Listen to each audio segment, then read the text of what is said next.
Okay, friends, once again, welcome back and very good morning to everybody. I hope you all are safe. Your family members, your relative, your parents, your friends all are safe. And you are enjoying this new era, this new way of learning. Friends, on the last lecture, we had discussed a very interesting topic. That was the magnetic field of the Earth's magnetic. પૃથ્વીના ચુંબકીય ક્ષેત્ર વિશે બહુ ડીપમાં જઈને આપણે વાતચીત કરી હતી. આપણે પૃથ્વીના ચુંબકીય ક્ષેત્રને સાયન્ટિફિકલી સમજવા માટે અમુક ચોક્કસ પ્રાચલો વ્યાખ્યાયિત કર્યા, જેને ભૂચુંબકીય પ્રાચલો કહેવાય. કોઈને યાદ છે મિત્રો? 3 ભૂચુંબકીય પ્રાચલ હતા. ચલો, મિસ્ટર શ્રીધર ચોકસી છે. મિસ્ટર શ્રીધર શ્રીધર હા સર. તો કયા કયા 3 ભૂચુંબકીય પ્રાચલો હતા? D5 અને નામ બોલો, નામ. એંગલ ઓફ ડીપ, પછી સિમ્બોલ તો આપણે જે આપવો આપી શકીએ. હતા કયા કયા? મેગ્નેટિક મરીડિયન, પછી એંગલ ઓફ ડીપ. ઓકે, ગલત. કુંજ? હા સર. કયા 3 ભૂચુંબકીય પ્રાચલ હતા? ઇન્ક્લિનેશન, ડેક્લિનેશન અને ઘટકો અને પૃથ્વીના ચુંબકીય ક્ષેત્રના ઘટકો. વાત સાચી છે. તો 3 ભૂચુંબકીય પ્રાચલ હતા: મેગ્નેટિક ડેક્લિનેશન, મેગ્નેટિક ઇન્ક્લિનેશન ને એંગલ ઓફ ડીપ પણ કહેવાય, અને પૃથ્વીના ચુંબકીય ક્ષેત્રના સમક્ષિતિજ અને શિરોલંબ ઘટક. તો મિત્રો, આપણે એવું જાણીએ છીએ કે કોઈ પણ સ્થળેથી રેખાંશ પણ પસાર થતું હોય છે અને એક જગ્યાએથી ચુંબકીય ક્ષેત્ર રેખા પણ હોય છે, પણ બંને એક્ઝેક્ટ સેમ ટુ સેમ નથી હોતી. કોઈ સ્થળે રેખાંશ પણ હોય અને ચુંબકીય ક્ષેત્ર રેખા પણ હોય, પણ બંને એક્ઝેક્ટલી એક જ જગ્યાથી નથી પસાર, કારણ કે ભૌગોલિક ઉત્તર દક્ષિણ અને ચુંબકીય ઉત્તર દક્ષિણ એક જ જગ્યાએ નથી. રેખાંશને સમાવતું ઉર્ધ્વ સમતલ કે જે ભૌગોલિક અક્ષમાંથી પસાર થાય, એને શું નામ આપ્યું હતું મિત્રો આપણે? રેખાંશને સમાવતું ઉર્ધ્વ સમતલ કે જે ભૌગોલિક અક્ષમાંથી પસાર થાય, ભૂચુંબકીય મેરિડિયન. ના, ભૂચુંબકીય નહીં, ભૌગોલિક meridian. That was the geographic meridian. રેખાંશમાંથી પસાર થતું ઉર્ધ્વ સમતલ કે જે ભૌગોલિક અક્ષમાંથી પસાર થાય એને ભૌગોલિક મેરિડિયન કહેવાય. અને ચુંબકીય ક્ષેત્ર રેખાઓમાંથી પસાર થતું, ચુંબકીય ક્ષેત્ર રેખામાંથી પસાર થતું ઉર્ધ્વ સમતલ કે જે ચુંબકીય અક્ષમાંથી પણ પસાર થાય, એને શું કહેવાય? Magnetic meridian. તો મિત્રો, કોઈ સ્થળે માની લો કે આપણું જીઓગ્રાફિક મેરિડિયન કંઈક આ રીતે છે, ધારી લઈએ આપણે. માની લઈએ કે આપણું જીઓગ્રાફિક મેરિડિયન છે. નીચે પૃથ્વી સપાટી ધારો કે આ રીતે છે. ભાઈ, આ કોઈ પૃથ્વીની સપાટી છે.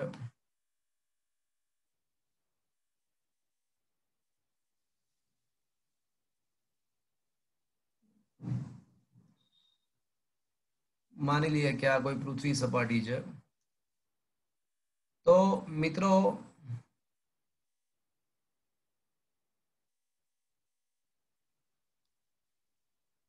just imagine that this is the earth.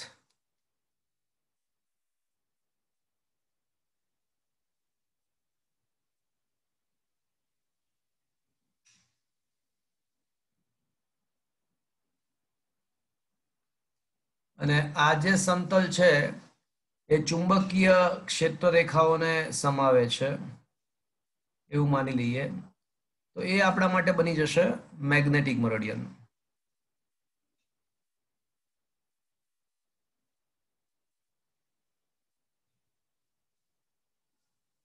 અને મિત્રો, એવું પણ એક સમતલ વિચારી શકાય કે જે રેખાંશને સમાવતું હોય, જે રેખાંશને સમાવતું હોય અને રેખાંશને સમાવતું હોય અને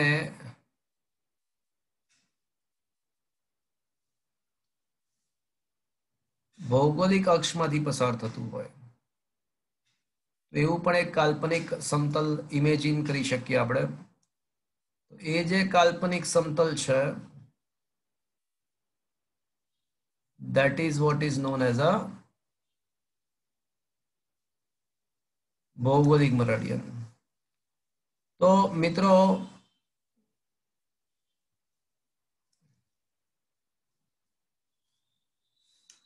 તો આકૃતિમાં આ જે પાછળની સાઈડ જે પૃષ્ઠ છે, પાછળની સાઈડનું જે પૃષ્ઠ છે એ આપણું રેખાંશને સમાવતું સમતલ છે. તો એ આપણા માટે શું બની જશે મિત્રો? જિયોગ્રાફિક મરેડિયન. અને આ બંને વચ્ચેનો જે ખૂણો છે, આ બંને વચ્ચેનો જે ખૂણો છે એ આપણા માટે શું બનશે મિત્રો? Angle of declination. એ ડેક્લિનેશન છે. હવે એંગલ ઓફ ડીપ શું હતું? તો મિત્રો એંગલ ઓફ ડીપ તો છે ને, એંગલ ઓફ ડીપ તો પૃથ્વીના ચુંબકીય ક્ષેત્રએ પૃથ્વીની સપાટી એટલે કે સમક્ષિતિજ સાથે બનાવેલો ખૂણો છે. એંગલ ઓફ ડીપ પૃથ્વીના ચુંબકીય ક્ષેત્રએ સમક્ષિતિજ એટલે કે પૃથ્વી સપાટી સાથે બનાવેલો ખૂણો છે. તો મિત્રો એ પૃથ્વીના ચુંબકીય ક્ષેત્રએ, પણ પૃથ્વીનું ચુંબકીય ક્ષેત્ર કઈ રીતે હોય? તો કે ભાઈ પૃથ્વીનું ચુંબકીય ક્ષેત્ર પૃથ્વીની ચુંબકીય ક્ષેત્ર રેખાને સ્પર્શક સ્વરૂપે હોય. એટલે પૃથ્વીની ચુંબકીય ક્ષેત્ર રેખાને સ્પર્શક સ્વરૂપે હોય એનો મતલબ કે હોય તો પૃથ્વીની ચુંબકીય ક્ષેત્રના સમતલમાં જ ને, હોય તો પૃથ્વીના ચુંબકીય ક્ષેત્ર રેખાઓના સમતલમાં જ. અને એ સમતલ એટલે મેગ્નેટિક મરેડિયન. એટલે યાદ રાખજો મિત્રો, એનો મતલબ એવો થયો કે જે એંગલ ઓફ ડીપ જે હોય ને એ હંમેશા કયા સમતલમાં હશે? હંમેશા મેગ્નેટિક મરેડિયનમાં જ હોય.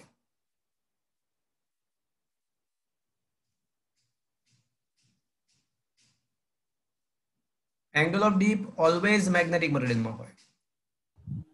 હવે એંગલ ઓફ ડીપ છે શું? તો કે ભાઈ સિમ્પલ શબ્દમાં જમીન સાથેનો ખૂણો છે પૃથ્વીના ચુંબકીય ક્ષેત્ર, પૃથ્વીના ચુંબકીય ક્ષેત્રનો જમીન સાથેનો ખૂણો છે. તો મિત્રો જ્યારે ચુંબકીય ધ્રુવોની વાત આવે ત્યારે ચુંબકીય ક્ષેત્ર રેખાઓ જમીનને એક્ઝેક્ટલી લંબરૂપે કાં તો દાખલ થાય ને કાં તો બહાર નીકળે. તો કોઈ મને કહેશે ચુંબકીય ધ્રુવ પાસે એંગલ ઓફ ડીપનું મૂલ્ય કેટલું હશે? ચુંબકીય ધ્રુવ પ્રદેશ પાસે એંગલ ઓફ ડીપ કેટલો હશે? કોઈ કહેશે? 90 ડિગ્રી. ચુંબકીય ધ્રુવ પ્રદેશ પાસે એંગલ ઓફ ડીપ 90 હોય અને ચુંબકીય વિષુવરેખા પાસે એંગલ ઓફ ડીપ કેટલો હશે? 0. વાત સાચી છે. એટલે ચુંબકીય ધ્રુવો પાસે એંગલ ઓફ ડીપ જે છે ને એ 90 હોય અને ચુંબકીય વિષુવરેખા પાસે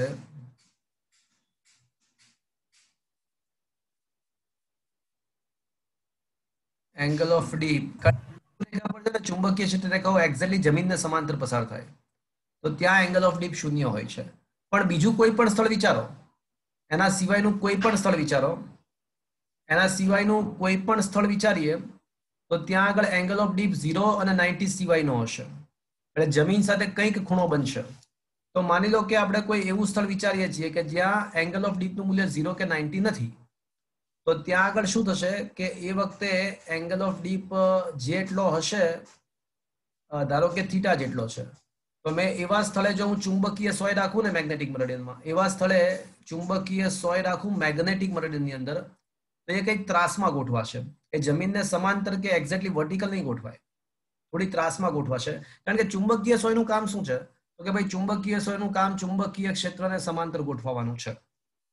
તો હું વિષુવવૃત્ત પરનું કોઈ સ્થળ કે ધ્રુવ પ્રદેશ પાસેનું કોઈ સ્થળ ના લઉં, કોઈ સામાન્ય બીજું કોઈ સ્થળ લઉં અને ચુંબકીય સોયને દોરીથી બાંધી દઉં અને લટકાવી દઉં, તો એ થોડીક આમ ત્રાસમાં ગોઠવાશે. એક્ઝેક્ટલી આપણા ઇન્ડિયા વગેરે તો વાંધો નથી, કારણ કે ઇન્ડિયા વગેરે વિષુવવૃત્તીય સમતલ પર છે, ચુંબકીય વિષુવવૃત્તીય પર સમતલ પર છે. એટલે ઇન્ડિયા વગેરેમાં તમે ચુંબકીય સોય આમ દોરીથી બાંધી દો તો પણ આમ ત્રાસમાં ના ગોઠવે. આમ સમક્ષિતિજ આમાં હશે, સમક્ષિતિજ સમતલમાં ગમે ત્યાં હશે, પણ આમ ત્રાસમાં નહીં ગોઠવાય, ડીપ નહીં થાય. આમ આ રીતે ડીપ નહીં થાય. પણ બીજા કોઈ એવા સ્થળે હું ગયો હોત અને જો ચુંબકીય સોયને દોરીથી બાંધી લીધી હોત ને, તો એક્ઝેક્ટલી એ આમ ના એ સેજ આમ ત્રાસમાં થઈ જાય. એટલે એ કંઈક સમક્ષિતિજ સાથે કંઈક ખૂણો બનાવત. ઇન્ડિયામાં આવું ના દેખાય, કારણ કે ઇન્ડિયા લગભગ ચુંબકીય વિષુવરેખા પર જ છે. એટલે એ ત્રાસમાં ગોઠવાય ચુંબકીય સોય આ રીતે. તો એનો હવે જે જમીન સાથેનો એટલે કે સમક્ષિતિજ સાથેનો જે ખૂણો છે એને શું કહેવાય મિત્રો? આ જે ખૂણો છે એને ઇન્ક્લિનેશન. D for declination અને I for inclination.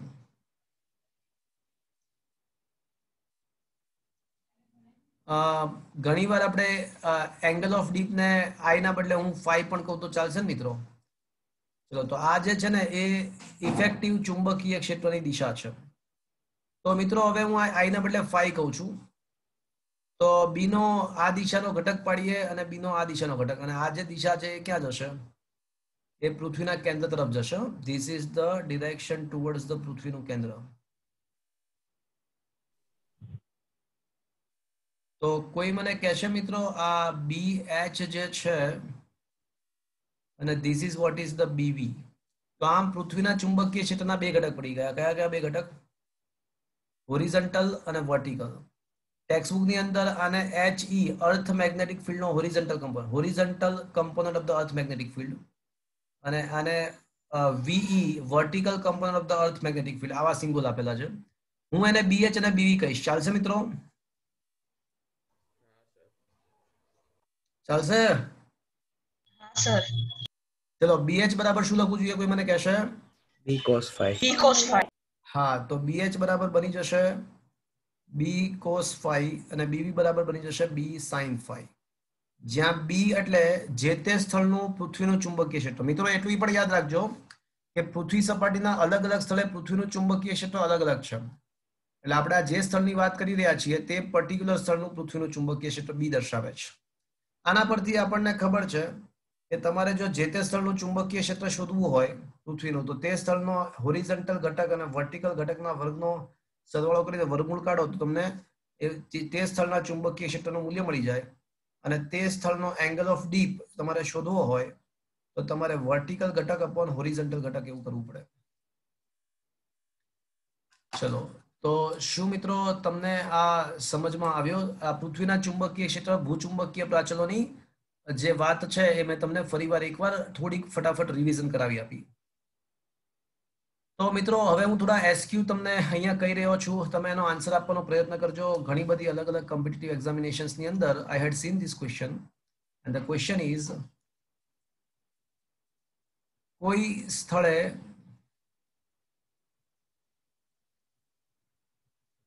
સ્થળે પૃથ્વીના ચુંબકીય ક્ષેત્રનો સમક્ષિતિજ ઘટક 0 છે. કોઈ સ્થળે પૃથ્વીના ચુંબકીય ક્ષેત્રનો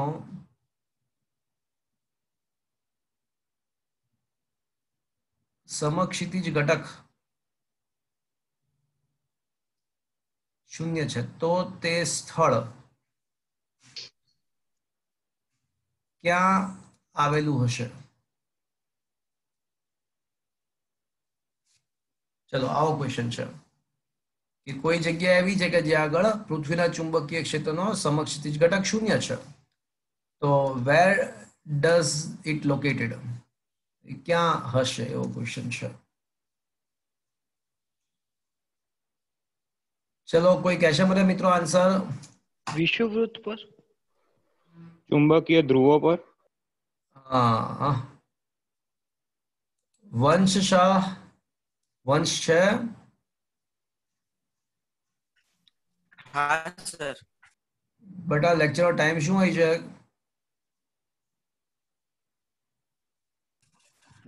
9 વાગ્યાનું નહીં. 8:45. હા, તું કેટલા વાગે આવ્યો આજે? સર લેટ થઈ ગયું થોડું. તો BH બરાબર 0 અર્થાત B cos phi બરાબર 0. હવે પૃથ્વીનું તો ચુંબકીય ક્ષેત્ર કોઈ જગ્યાએ શૂન્ય હોય તો શક્ય જ નથી, તો ફરજિયાતપણે cos phi ને 0 થવું પડે. તો phi ની કઈ કિંમત હોઈ શકે મિત્રો? 90. 90 ડિગ્રી અથવા π/2. તો હવે વિચારો કે કયું સ્થળ એવું છે કે જ્યાં એંગલ ઓફ ડીપ 90 હોય?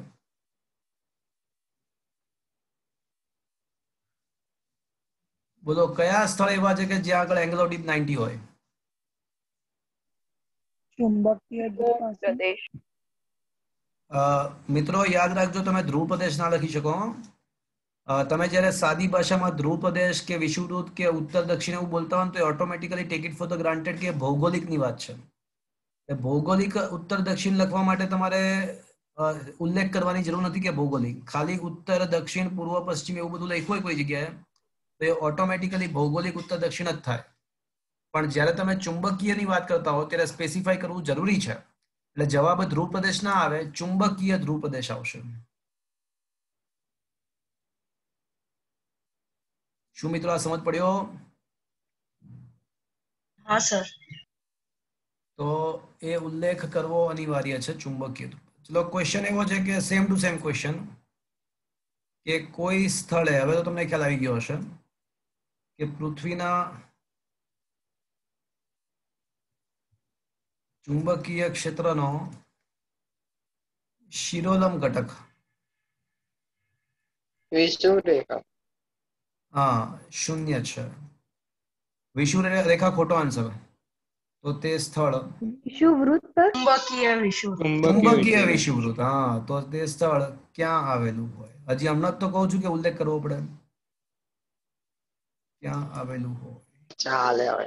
ના ચાલે. બંને વસ્તુ અલગ થાય. તમે જ્યારે વિષુવવૃત્ત બોલો છો તો એ ઓટોમેટિકલી ભૌગોલિક વિષુવવૃત્ત એનો કન્સિડરેશન થાય. તો ભૌગોલિક વિષુવરેખા પર કઈ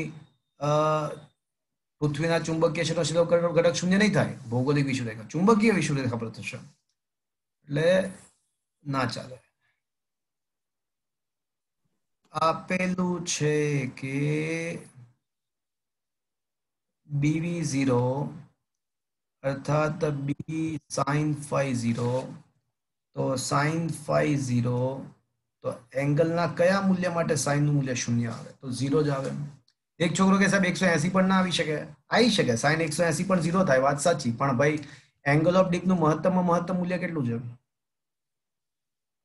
90. એટલે 0 થી 90 ની વચ્ચે જ લેવું પડે આપણે. તો હવે 0 મળ્યું તો એ સ્થળ કયું આવશે? તો તે સ્થળ ચુંબકીય વિષુવ રેખા પર અથવા વિષુવવૃત્ત પર. વિષુવવૃત્ત બોલવું હિતાવહ છે, કારણ કે આખું વર્તુળાકાર વૃત્ત બનશે, કઈ રેખા નહીં મળે. એક વિષુવવૃત્ત પર હોય.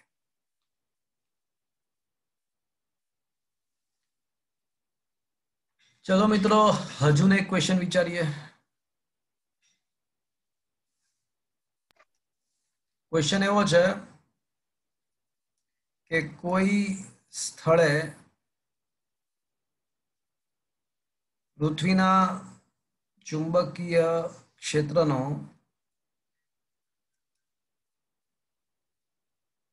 સમક્ષિતિજ ઘટક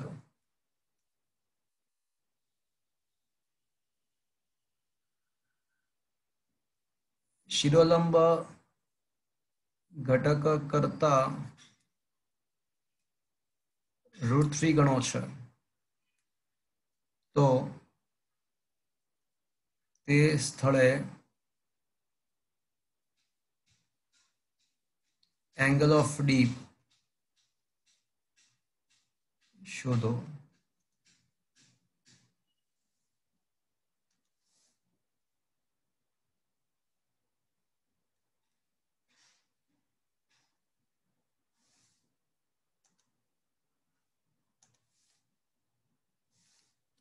બોલો, કોઈ કહેશે what should be the answer?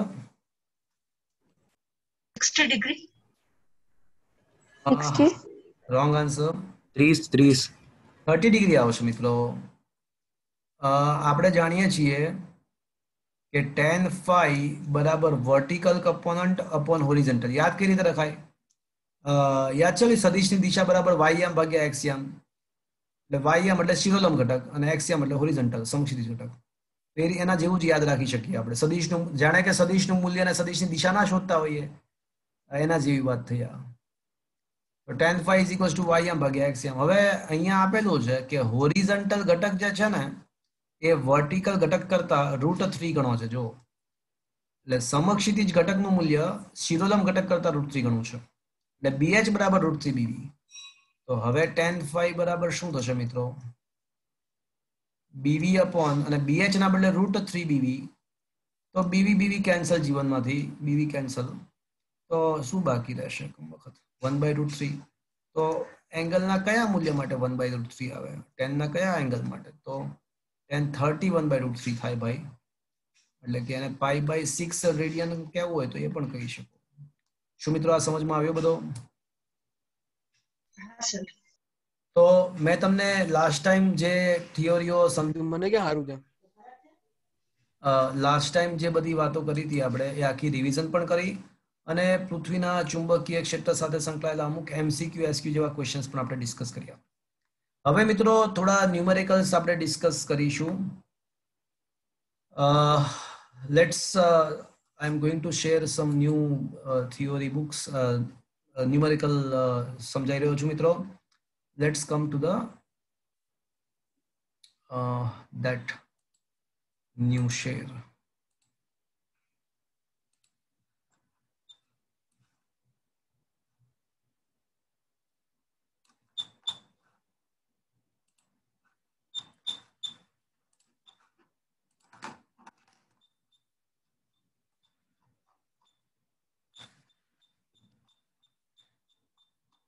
Okay friends, ઉદાહરણ નંબર 1 અને 2 આપણે ઓલરેડી ડિસ્કસ કરેલા છે. ઉદાહરણ નંબર 3 હું તમને હોમવર્કમાં આપી રહ્યો છું. ના ચલો ને હું છેલ્લે કરાવવા. ઉદાહરણ નંબર 3 બહુ ઇન્ટરેસ્ટિંગ છે. એમાં છેલ્લો ક્વેશ્ચન બહુ ઇન્ટરેસ્ટિંગ છે. Will discuss. Let's we discuss. 3 પછી કરાવું. ઉદાહરણ નંબર 4 અને 5 થઈ ગયા છે. છઠ્ઠો પછી કરીએ. 7મો પણ તમને હોમવર્કમાં આપવાનો છે. ઉદાહરણ નંબર 8 થઈ ગયો છે? ના બાકી છે. ઉદાહરણ નંબર 8 પર આવી જાઓ. ચલો let us come to the ઉદાહરણ નંબર 8.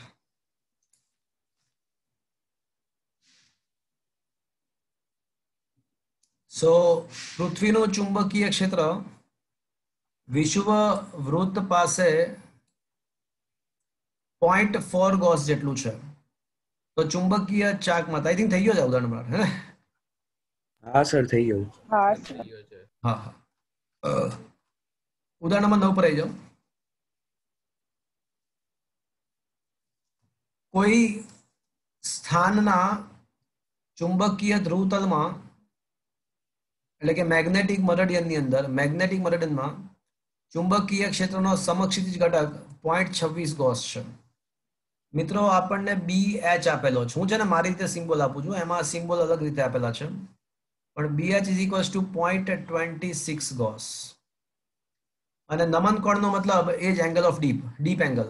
નમન એટલે ડીપ. તો એંગલ ઓફ ડીપ આપણને આપેલો છે 60 ડિગ્રી. તો પૃથ્વીનું ચુંબકીય ક્ષેત્ર કેટલું હશે? So we want to find the earth magnetic field. પૃથ્વીનું ચુંબકીય ક્ષેત્ર અર્થ મેગ્નેટિક ફિલ્ડ કેટલું હશે? તો શું મિત્રો તમે જાણો છો કે હોરિઝોન્ટલ ઘટક is equals two B cos phi અને B ના બદલે B અર્થ કરું છું cos phi. શું આવું લખી શકાય મિત્રો? phi ના બદલે થીટા લખી શકાય? હા સર. શું તમને હોરિઝોન્ટલ ઘટક આપેલો છે? શું તમને એંગલ ઓફ ડીપ આપેલો છે? યસ. તો શું તમને પૃથ્વીના ચુંબકીય ક્ષેત્ર નું સૂત્ર મૂલ્ય મળી જશે મિત્રો? હા સર. કરાવવાની જરૂર લાગે છે? થોડા ના સર. સિમ્બોલ અલગ યુઝ કર્યા છે તો ચાલશે ને? હવે સિમ્બોલમાં શું રાખ્યું છે? નામ મેં ક્યાં રખા है काम देखो. Is it okay friends? Is that clear? હા સર. चलो મિત્રો હવેના ઉદાહરણ બધા અલગ થિયરીઓ પર છે, તો we are not able to discuss the numerical. Okay, સ્વાધ્યાયના થોડા દાખલાઓ ગણીએ. લગભગ હવેના 2 કે 2.5 લેક્ચરની અંદર આ ચેપ્ટર પતી જશે. તમને MCQs માટેના નોટ્સ પણ મારે ત્યાંથી લેવા માટે તમારે આવવાનું આવશે એક દિવસ. એમાં બધા જ ચેપ્ટર, બધા 14 ચેપ્ટરના MCQ તમને હું સેલ્ફ લર્નિંગ જે છે ને અલગથી જ હું તમને આપી દઈશ, અહીંથી અલગથી જ આપી દઈશ. બધા જ ચેપ્ટરના એક્સ્ટ્રા MCQ અલગથી આપી દઈશ.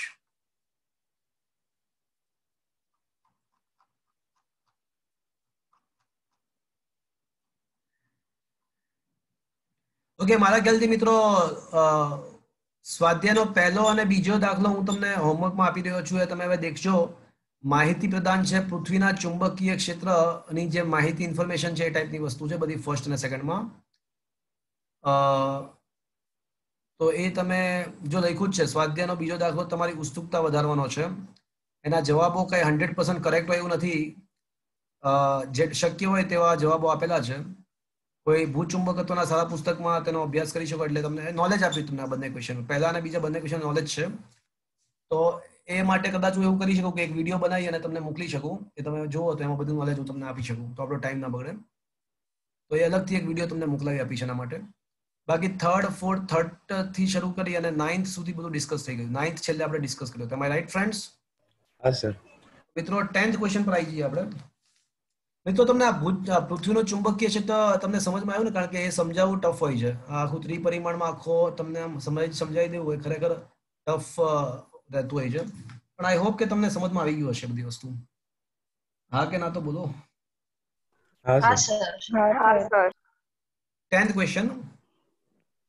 મેગ્નેટિક મરેડિયનને સમાંતર ઉર્ધ્વ સમતલમાં મુક્ત રીતે ભ્રમણ કરી શકે તેવી એક સોય, એટલે મેં છે ને મેગ્નેટિક મરેડિયન એટલે શિરોલંબ સમતલ, અને ત્યાં એક ચુંબકીય સોયને આમ લટકાવી દોરીથી બાંધી. તો એવું આપ્યું છે કે એ આમ 60 ડિગ્રી એ જો લખ્યું છે કે એ ઉર્ધ્વ સમતલમાં મુક્ત ભ્રમણ કરી શકે તેવી સોય ગોઠવીને તો એની અણી સમક્ષિતિજ સાથે નીચે તરફ 22 ડિગ્રીએ ગોઠવાય. તો કોઈ મને કહેશે શું આપ્યું છે આપણને? મેગ્નેટિક મરેડિયન એટલે આવડો ઉર્ધ્વ સમતલ, અને એમાં કોઈ સોય મેં હરીફરી શકે. ડીપ એંગલ આપી દીધો છે. હા, એંગલ ઓફ પરફેક્ટ. ડીપ. તો આમાં આ સમતલની અંદર કોઈ ચુંબકીય સોય મેં બાંધી દોરી હતી, તો એ આમ ગોઠવાય. તો મિત્રો ચુંબકીય સોય હંમેશા કેમ ગોઠવાય ખબર છે? ચુંબકીય ક્ષેત્રને સમાંતર ગોઠવાય. એટલે એ આપણને ચુંબકીય ક્ષેત્રની દિશા બતાવે. એટલે એની અણી આ રીતે ગોઠવાય અને એ 22 ડિગ્રીએ ગોઠવાય. સમક્ષિતિજ સાથે એની અણી, એની જે અણી છે એ 22 ડિગ્રીએ ગોઠવાય.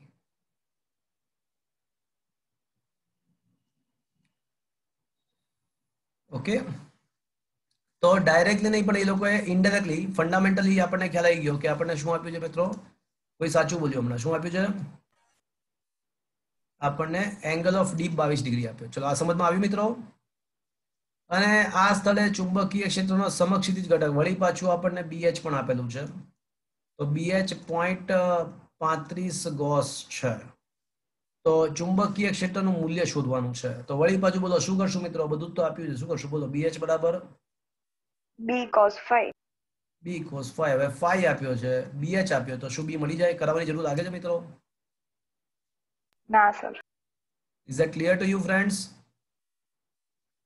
Okay, so 11th question. આફ્રિકામાં કોઈ સ્થળે ચુંબકીય કંપાસ એટલે કે ચુંબકીય સોય ભૌગોલિક ઉત્તરથી 12 ડિગ્રી પશ્ચિમ તરફ દર્શાવે. ચલો, એટલે મેં છે ને કોઈ જગ્યાએ કંપાસ નીડલ રાખી, તો એ આમ ખરેખર કંપાસ નીડલ મેં આમ હોરિઝોન્ટલ સમક્ષિતિજ સમતલમાં રાખી, ઉર્ધ્વ નહીં, સમક્ષિતિજ સમતલમાં. તો સમક્ષિતિજ સમતલમાં કંપાસની નીડલ રાખી તો એવું માલુમ પડ્યું કે એ છે ને ભૌગોલિક ઉત્તરથી 22 ડિગ્રી પશ્ચિમ તરફ ગોઠવાય. તો કોઈ મને કહેશે મિત્રો આ શું આપણને આપ્યું છે?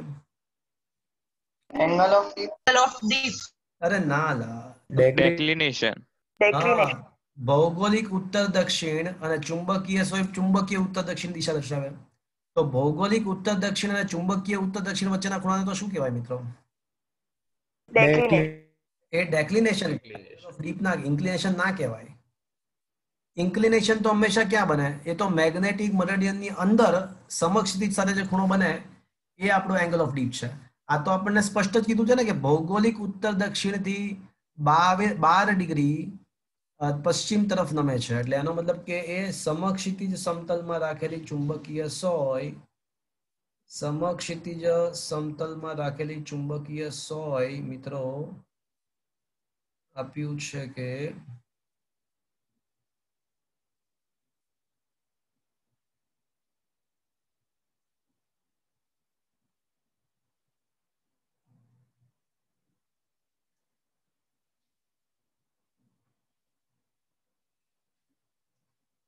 આ રીતે ગોઠવાય. એટલે આ જ્યાં આગળ ભૂચુંબકીય નોર્થ, જ્યાં આગળ ભૌગોલિક નોર્થ હશે ત્યાં ભૂચુંબકીય નોર્થ, ભૌગોલિક સાઉથની બાજુમાં ભૂચુંબકીય સાઉથ. અને આ જે ખૂણો આપ્યો છે એ ખરેખર આપણને શું આપ્યો કહેવાય? ડેક્લિનેશન આપણને આપ્યું છે. એટલે જોઈએ આ દાખલામાં જરૂર છે કે નહીં એ તો પછીની વાત છે, પણ ડેક્લિનેશન આપણને આપ્યું છે ખરા. અને ડેક્લિનેશન કેટલું આપ્યું છે મિત્રો? 12 ડિગ્રી.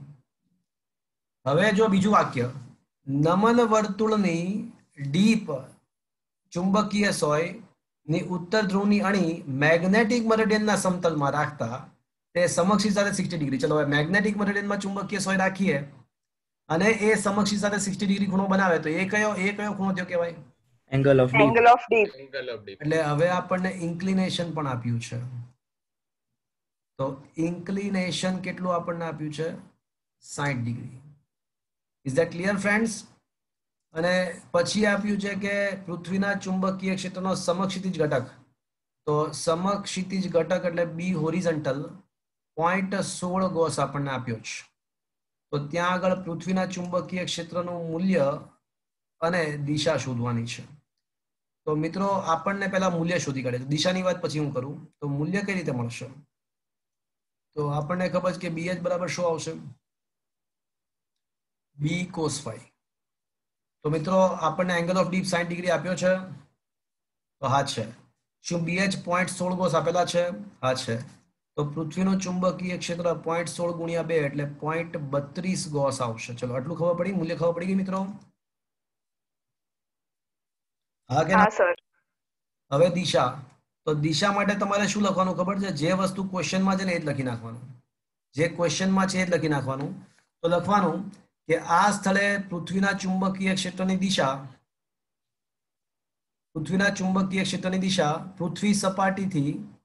પૃથ્વી સપાટી એટલે કે સમક્ષિતિજ સાથે 60 ડિગ્રીએ અને સમક્ષિતિજ સાથે 60 ડિગ્રીનો ખૂણો બનાવતી દિશામાં અને ભૌગોલિક ઉત્તર ધ્રુવથી 12 ડિગ્રી પશ્ચિમ તરફની દિશામાં હશે. જે ક્વેશ્ચનમાં છે એ જ આન્સરમાં લખી નાખવાનું. કે ચુંબકીય ક્ષેત્રની દિશા કઈ? તો કે ભાઈ પૃથ્વીના સપાટી સાથે 60 ડિગ્રી ખૂણો બનાવતી દિશામાં અને ભૌગોલિક ઉત્તર દક્ષિણથી ભૂચુંબકીય ઉત્તર દક્ષિણ પશ્ચિમ ડિગ્રીએ પશ્ચિમ તરફ ઉત્તરથી પશ્ચિમ તરફ 12 ડિગ્રીએ છે. આટલું વાક્ય લખવાનું. Is that clear friends? Ha, sir. તો આ દિશા પૃથ્વી સપાટી સાથે 60 ડિગ્રી ખૂણો બનાવતી દિશામાં અને ભૌગોલિક ઉત્તર દક્ષિણથી 12 ડિગ્રી પશ્ચિમ તરફ ભૂચુંબકીય ઉત્તર દક્ષિણ આવેલા હશે. Is it okay friends? Yes, sir. Yes, sir. Okay. Question number 12 થઈ ગયો છે. જો શું ક્વેશ્ચન નંબર 12 લાસ્ટ ટાઈમ કરી નાખ્યો છે મિત્રો આપણે? Ha, sir. Ha, sir. 12th આપણે લાસ્ટ ટાઈમ ડિસ્કસ કરી નાખ્યો હશે. Am I right friends? Yes, sir. Okay. તો ક્વેશ્ચન નંબર 13 પર આવી જાઓ મિત્રો.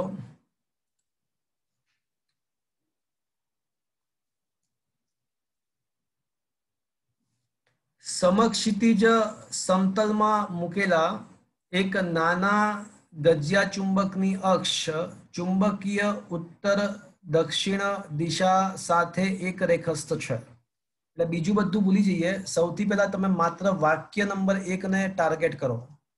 તો વાક્ય નંબર 1 શું કહે છે કે એક નાનું ગજિયા ચુંબક છે ને એની અક્ષ ચુંબકીય ઉત્તર દક્ષિણ દિશા સાથે એક રેખસ્થ છે. તો મિત્રો ચુંબકીય ઉત્તર દક્ષિણ આપણને ખબર છે કે પૃથ્વીની જે ચુંબકીય ક્ષેત્ર છે એ ભૂચુંબકીય દક્ષિણથી ભૂચુંબકીય ઉત્તર તરફની દિશામાં હોય. પૃથ્વીનું ચુંબકીય ક્ષેત્ર પૃથ્વીનું ચુંબકીય ક્ષેત્ર પૃથ્વીના ઉત્તર દક્ષિણ દિશામાં હોય એવું કહી શકાય. પૃથ્વીના ચુંબકીય ઉત્તર દક્ષિણ દિશામાં હોય. તો હું છે ને આકૃતિમાં પૃથ્વીના ચુંબકીય ક્ષેત્ર રેખાઓ દોરું છું. તો આ બધી પૃથ્વીની ચુંબકીય ક્ષેત્ર રેખાઓ છે.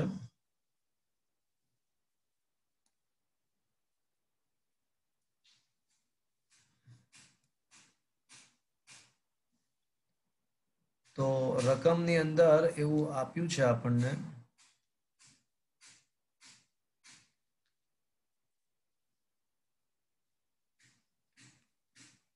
કે આ પૃથ્વીનું ચુંબકીય ક્ષેત્ર જે ભૂચુંબકીય ઉત્તર દક્ષિણ દિશામાં હોય અને એનું નાનું ગજિયા ચુંબક છે ને આપણું એ ગજિયા ચુંબક જે છે એની અક્ષ તમે જોઈ શકો છો કે એની અક્ષ ભૂચુંબકીય ઉત્તર દક્ષિણ દિશામાં જ છે. જો કારણ કે પૃથ્વીનું ચુંબકીય ક્ષેત્ર અને ગજિયા ચુંબકની અક્ષ બંને you can see they are in the same direction.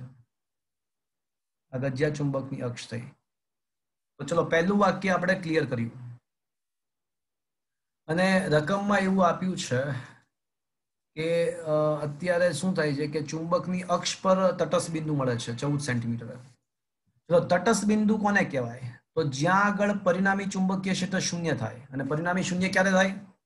જ્યારે ચુંબક વડે ઉદ્ભવતું ચુંબકીય ક્ષેત્ર અને પૃથ્વીના ચુંબકીય ક્ષેત્ર બંનેના સમૂલ્ય સમાન, એનો સમક્ષિત ઘટક અને પૃથ્વીનું ચુંબકીય ક્ષેત્ર અને ચુંબકનું ચુંબકીય ક્ષેત્ર પૃથ્વીના ચુંબકીય ક્ષેત્રનો સમક્ષિત ઘટક અને ચુંબકનું ચુંબકીય ક્ષેત્ર સમાન થઈ જાય અને વિરુદ્ધ દિશામાં હોય અને સમાન ને વિરુદ્ધ દિશામાં તો પરિણામ શૂન્ય. તટસ્થ બિંદુનો મતલબ પરિણામી ચુંબકીય ક્ષેત્ર શૂન્ય થવું. તો પરિણામી ચુંબકીય ક્ષેત્ર શૂન્ય ક્યારે થાય? જ્યારે બંને ચુંબકીય ક્ષેત્ર સમાન અને વિરુદ્ધ દિશામાં હોય ત્યારે. તો મારે તટસ્થ બિંદુ અક્ષ પર લાવવું છે. તો વિચારો મારે નોર્થ અને સાઉથ કઈ રીતે રાખવા? ચુંબકના નોર્થ અને સાઉથ કઈ રીતે રાખવા? તો જો હું અહીંયા નોર્થ રાખીશ ને તો જ મેળ પડશે. જો હું અહીંયા આગળ નોર્થ રાખીશ તો જ મેળ પડશે અને અહીંયા સાઉથ રાખીશ તો જ મેળ પડશે. તો જ ચુંબકની ચુંબકીય ક્ષેત્ર રેખાઓ નોર્થમાંથી બહાર કાઢો, સાઉથમાં દાખલ કરો અને નોર્થમાંથી બહાર કાઢી અને સાઉથમાં દાખલ કરો ચુંબકીય ક્ષેત્ર રેખાઓ.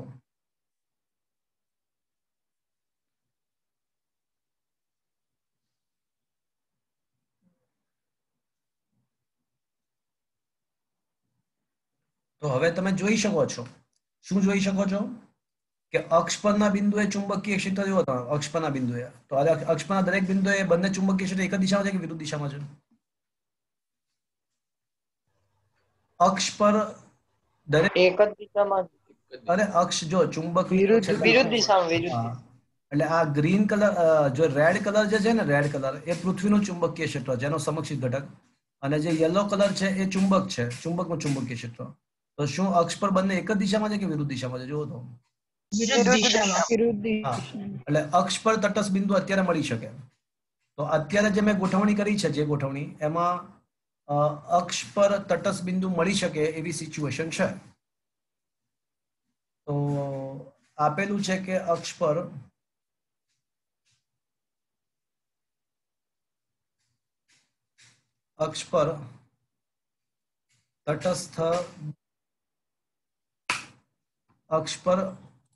તટસ્થ બિંદુ 14 સેન્ટીમીટર અંતરે છે.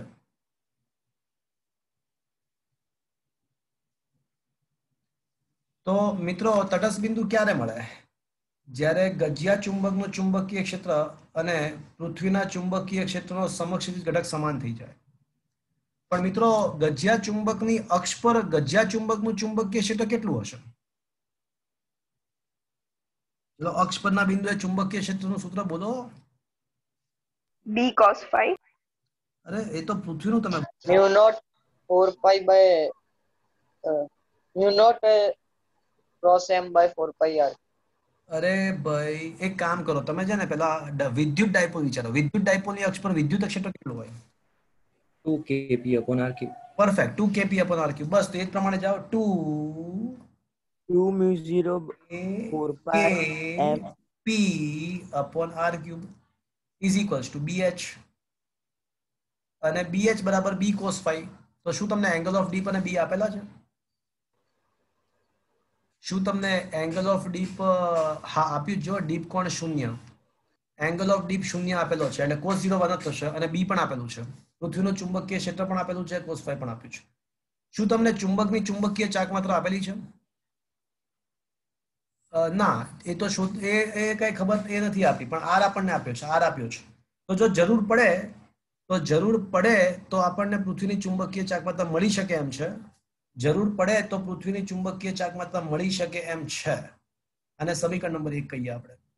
જરૂર પડે તો આપણને એમ મળી શકશે, એમ મળી શકશે જો જરૂર પડે તો. પણ ક્વેશ્ચન શું છે? તો ક્વેશ્ચન એવો છે, ક્વેશ્ચન તો કંઈક અલગ જ છે. ક્વેશ્ચન એવો છે કે ચુંબકના કેન્દ્રથી તેના લંબ દ્વિભાજક પર આટલા જ અંતરે ચુંબકીય ક્ષેત્ર કેટલું હશે?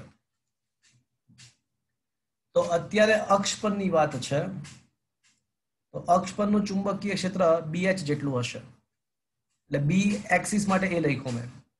પણ હવે ક્વેશ્ચન એવો છે કે વિષુવ રેખા પર ચુંબકીય ક્ષેત્ર કેટલું હશે? તો મિત્રો વિષુવ રેખા પર ચુંબકીય ક્ષેત્ર કેટલું હશે એવો ક્વેશ્ચન છે. તો મિત્રો વિષુવ રેખા પર શું થાય છે જરાક તમે ધ્યાનથી દેખો ને એકવાર. વિષુવ રેખા પર થઈ શું રહ્યું છે જરાક જુઓ તો. વિષુવ રેખા પર શું થઈ રહ્યું છે તો તમે જુઓ તો માલુમ પડશે કે વિષુવ રેખાનું આ બિંદુ તમે વિચારો તો ત્યાં આગળ પૃથ્વીનું ચુંબકીય ક્ષેત્ર જમણી બાજુ છે અને ચુંબકનું ચુંબકીય ક્ષેત્ર કઈ દિશામાં છે જુઓ તો જરાક. ત્યાં સ્પર્શક દોરો તો ચુંબકના ચુંબકીય ક્ષેત્ર માટે સ્પર્શક દોરો તો એ પણ એ જ દિશામાં સમાંતર. એટલે BH અને B વિષુવવૃત્ત ઇક્વેટર આ બંને એક જ દિશામાં આવશે. હા કે ના? Is that clear? હા સર. હા સર. તો હવે એવું કહી શકાય કે ચુંબકની વિષુવ રેખા પર ચુંબકની વિષુવ રેખા પર કુલ ચુંબકીય ક્ષેત્ર બી બરાબર કેનાય છે બી પૃથ્વીના ચુંબકીય ક્ષેત્રનો સમક્ષિતિજ ઘટક અને વિષુવ રેખા પરનું ચુંબકીય ક્ષેત્ર ચુંબકનું એક જ દિશામાં છે એટલે એડિશન કરવું પડશે. શું આ સમજ્યા? હા સર. અને એટલા જ અંતર એટલે અંતર પણ એનું એ જ છે. હવે બી એટ ઈ તો શું આવશે તો કે ભાઈ વિષુવ રેખા પર તો ખાલી mu 0/4 kp upon r cube અંતર એનું એ જ છે. તો કેન આઈ સે ઇટ ઇઝ ઇક્વલ્સ ટુ 2 વડે ગુણીને 2 વડે ભાગી નાખો તો 2 kp upon r cube તો બી એટ એક્સિસ છે. એટલે વિષુવ રેખા પર ચુંબકીય ક્ષેત્ર અક્ષ પર જે હતું એના કરતા અડધું. અને અક્ષ પર કેટલું હતું તો કે ભાઈ અક્ષ પરનું ચુંબકીય ક્ષેત્ર કેટલું હતું તો કે ભાઈ પૃથ્વીના ચુંબકીય ક્ષેત્રના હોરિઝોન્ટલ ઘટક કેટલું અને હોરિઝોન્ટલ ઘટક એટલે b cos phi અને b નું મૂલ્ય 0.36 અને cos 0 તો 1 એટલે 0.36 cos જ આવશે. તો એનો મતલબ એવો થયો કે વિષુવ રેખા પર ચુંબકની વિષુવ રેખા પર ચુંબકને કારણે કેટલું ચુંબકીય ક્ષેત્ર હશે તો કે ભાઈ 0.36 કરતા અડધું. અને એક્ઝેક્ટલી કેટલું હશે મિત્રો? 0.18. હવે આ કિંમત ઉપર મૂકી દઈએ તો હવે બી ઇફેક્ટિવ કેટલું આવશે કુલ ચુંબકીય ક્ષેત્ર? તો વિષુવ રેખા પર ચુંબકનું પોતાનું ચુંબકીય ક્ષેત્ર 0.18 પ્લસ પૃથ્વીનું તો 0.36 ત્યાં છે જ. તો હવે ચુંબકની વિષુવ રેખા પર કુલ ચુંબકીય ક્ષેત્ર કેટલું આવશે તો 0.54 ગોસ. શું મિત્રો આ સમજમાં આવ્યું? હા સર. એટલે પહેલા વાક્યનું માત્ર એટલું જ ઇમ્પોર્ટન્સ છે કે પહેલા વાક્ય ઉપરથી આપણે એવું સાબિત કરી નાખ્યું ખાલી એટલું જ પહેલા વાક્યનું અર્થઘટન છે. આનું કઈ કામ નથી, આનું કઈ જ કામ નથી.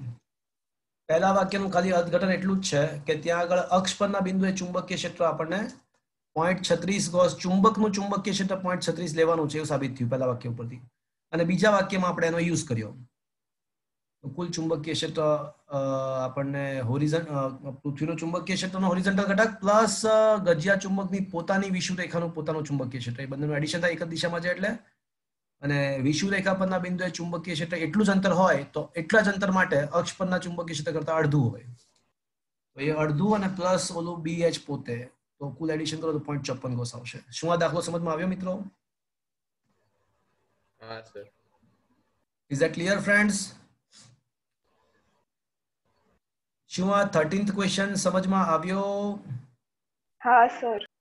Okay, come to the question number 14. તો હવે 14th ક્વેશ્ચનમાં એવું કહે છે કે 13મા દાખલામાં જો ચુંબકને 180 ડિગ્રી ઘુમાવી દઈએ તો હવે તટસ્થ બિંદુ ક્યાં મળશે? ઓકે, તો હવે આપણે 13મા ક્વેશ્ચનની આકૃતિમાં ચુંબકને 180 ડિગ્રી ઘુમાવી અને વિચારીએ કે શું થાય છે. 13મા ક્વેશ્ચનની આકૃતિમાં જો આપણે ચુંબકને 180 ડિગ્રી ઘુમાવી દઈએ તો હવે જ્યાં નોર્થ અને સાઉથ છે ત્યાં મારે શું કરવું પડશે? આકૃતિમાં શું કરેક્શન કરવું પડશે? નોર્થ ને બદલે સાઉથ અને સાઉથ ને બદલે નોર્થ. Okay, done. તો હવે આપણે જોઈએ કે 180 ડિગ્રી આપણે વિચારીએ તો હવે નોર્થ અને સાઉથ ઇન્ટરચેન્જ થઈ જશે. તો હવે છે ને હું શું કરીશ મિત્રો કે હવે પહેલા મેં અહીંયા નોર્થ રાખ્યો તો એના બદલે અહીંયા શું આવશે? હવે સાઉથ, અને અહીંયા નોર્થ આવશે. હા કે ના? બીજા શું ફરક પડશે? હવે વિરુદ્ધ દિશાની જગ્યાએ સમાન BH દિશામાં બરાબર -0.36 ગોસ થઈ જશે. ના ના, એવું બધું નહીં. હવે ચુંબક સમાન દિશામાં આવી જશે વિરુદ્ધ હા, દિશા. જોઈએ હવે શું થાય છે. Let us just give me the time. હવે ચુંબકીય ક્ષેત્ર રેખાઓ દોરવાનો પ્રયત્ન કરીએ આપણે. Let's see what is possible here. Okay,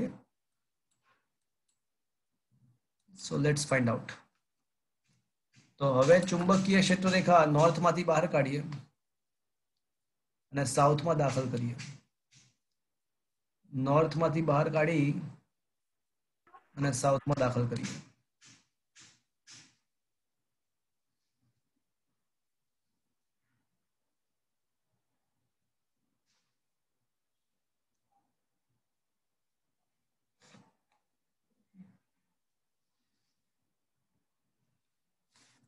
તો હવે તમે જોઈ શકો છો કે અક્ષ પર તો બંને ચુંબકીય ક્ષેત્ર કઈ દિશામાં આવ્યા? હવે જુઓ, અક્ષ પર બંને ચુંબકીય ક્ષેત્ર કેવા દિશામાં આવ્યા છે? ઉત્તર. અરે ઉત્તર સમાન બીજાને દિશા. સમાંતર. સમાન દિશામાં. એટલે શું અક્ષ પર તટસ્થ બિંદુ મળી શકે? હવે ના. પર તટસ્થ બિંદુ મળી શકે? ના મળી શકે. મળે. હા. ક્વેશ્ચન એવો જ છે કે ભાઈ હવે તટસ્થ બિંદુ ક્યાં મળશે?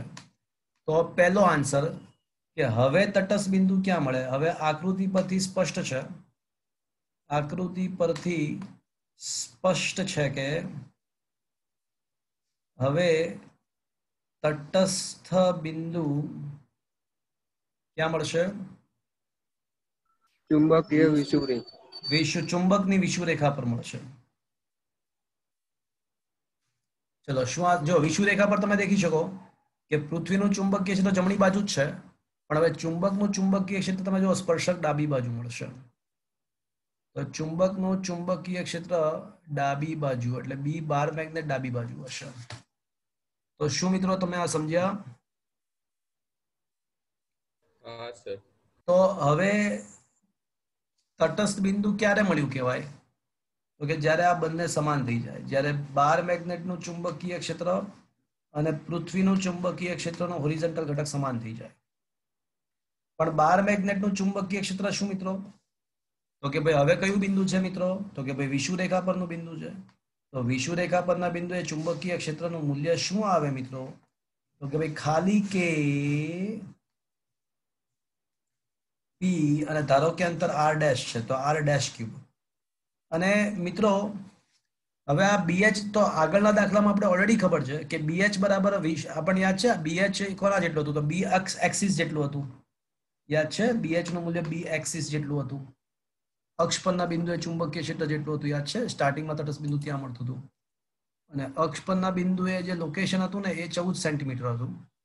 અને એ જ લોકેશન આપણે વિષુવરેખા માટે શોધવાનું છે. તો આગળના દાખલા પરથી આપણે એવો ઉલ્લેખ કરી શકીએ કે પૃથ્વીનું ચુંબકીય ક્ષેત્રનું જે મૂલ્ય હતું ને એ આગળના દાખલામાં અક્ષ પરના બિંદુ એ જે ચુંબકીય ક્ષેત્ર હતું ચુંબકનું એના જેટલું હતું. તો μ0/4πm/r' અને ઇઝ ઇક્વલ્સ ટુ અહીંયા શું હશે 2μ0/4πm/r³, જ્યાં r બરાબર 14 સેન્ટીમીટર હતું. અને હવે r' તો આપણે શોધવાનું છે. આનો બેનિફિટ એ થયો કે μ0 કેન્સલ થઈ જશે. હવે સીધું જ r' ને સૂત્રનો કરતા બનાવો તો r³/2 થશે. તો r' બરાબર, અચ્છા એક કામ કરો, હવે r³ છે ને એટલે 0.14 નો ક્યુબ કરી પહેલા 0.14 નો ઘન એટલે 0.14 ગુણ્યા 0.14 ગુણ્યા 0.14 નો ઘન અને ભાગ્યા 2 કરવાનું. સાદુરૂપ આપો એટલે આપણને r' મળે. અને ઘનમૂળ કાઢતા આવડે ને મિત્રો, કેલ્ક્યુલેટર થી ઘનમૂળ કાઢતા તમને આવડતું હશે. એ કરો એટલે સમથિંગ મીટર આમાં આન્સર આવશે. તો શું મિત્રો આ સમજમાં આવ્યું કઈ રીતે મળશે? શું લોજિક વાપર્યું ખબર પડી મિત્રો? હા સર.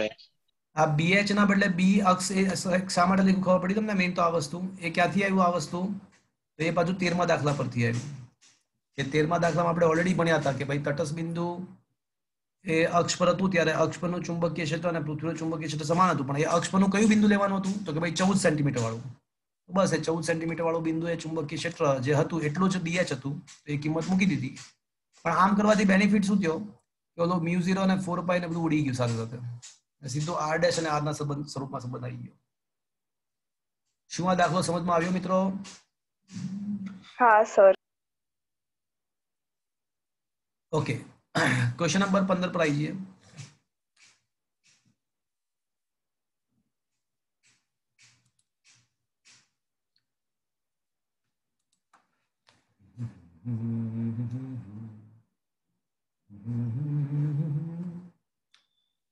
આપણને ડાયપોલ મોમેન્ટ આપેલી છે 5.15 10⁻⁻ જૂલ પ્રતિ ટેસ્લા. ડાયપોલ મોમેન્ટ આપેલી છે 5.15 10⁻² જૂલ પ્રતિ ટેસ્લા. ગજિયા ચુંબકને તેની અક્ષ પૃથ્વીના ચુંબકીય ક્ષેત્રને દિશાને લંબ રૂપે રહે તે રીતે. એટલે એવું આપ્યું છે કે આ જે ગજ્યું ચુંબક છે ને એ એવી રીતે ગોઠવ્યો છે કે પૃથ્વીના ચુંબકીય ક્ષેત્રને લંબ રૂપે રહે. તો એક કામ કરીએ, પૃથ્વીનું ચુંબકીય ક્ષેત્ર પહેલા બનાવીએ આપણે કોઈ દિશામાં. પૃથ્વીનું ધારો કે આપણને ખબર કે પૃથ્વીનું ચુંબકીય ક્ષેત્ર ઉત્તર દક્ષિણ પૂર્વ પશ્ચિમ વિચારીએ તો દક્ષિણ માંથી ઉત્તર તરફની દિશામાં હોય, ભૌગોલિક દક્ષિણથી ઉત્તર તરફ હોય. તો this is what is the direction of પૃથ્વીનું ચુંબકીય ક્ષેત્ર, ભૌગોલિક દક્ષિણથી ઉત્તર તરફની દિશામાં. આ પૃથ્વીના ચુંબકીય ક્ષેત્રની દિશા મેં બતાવી. તમે આમ સમક્ષિતિજ પણ બતાવી શકો, તમારી મરજી, કોઈ ફરક નથી પડતો. પણ એક વસ્તુ કન્ફર્મ કે તમારે જે ચુંબક ગોઠવવાનું છે ને એ કમ્પલસરી તમારે ચુંબકની અક્ષ કઈ રીતે રાખવાની છે? ગજિયા ચુંબકની અક્ષ પૃથ્વીના ચુંબકીય ક્ષેત્રને લંબ રૂપે રહે. એટલે ચુંબક તમારે એવી રીતે ગોઠવવાનો છે કે આ ચુંબકની અક્ષ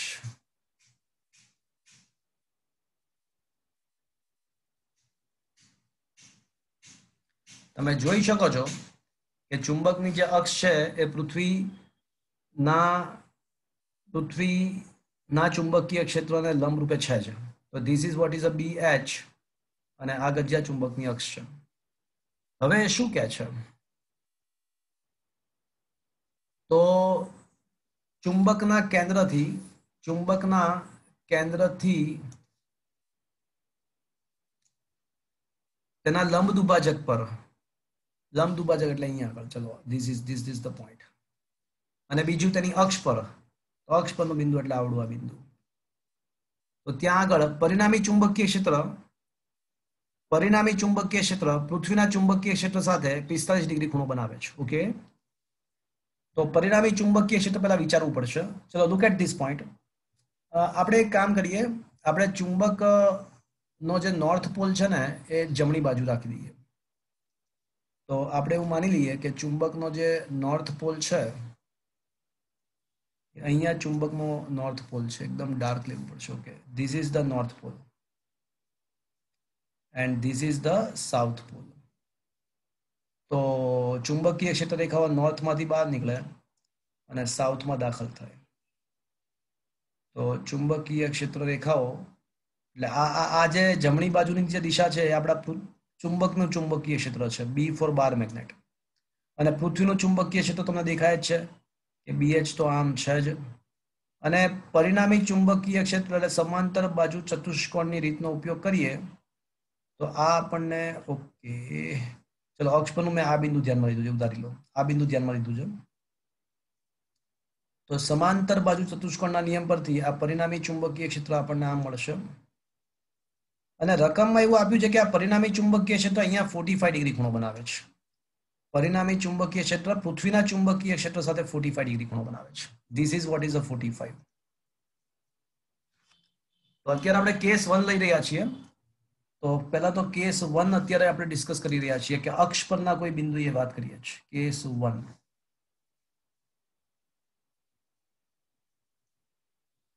અક્ષ પરના બિંદુએ.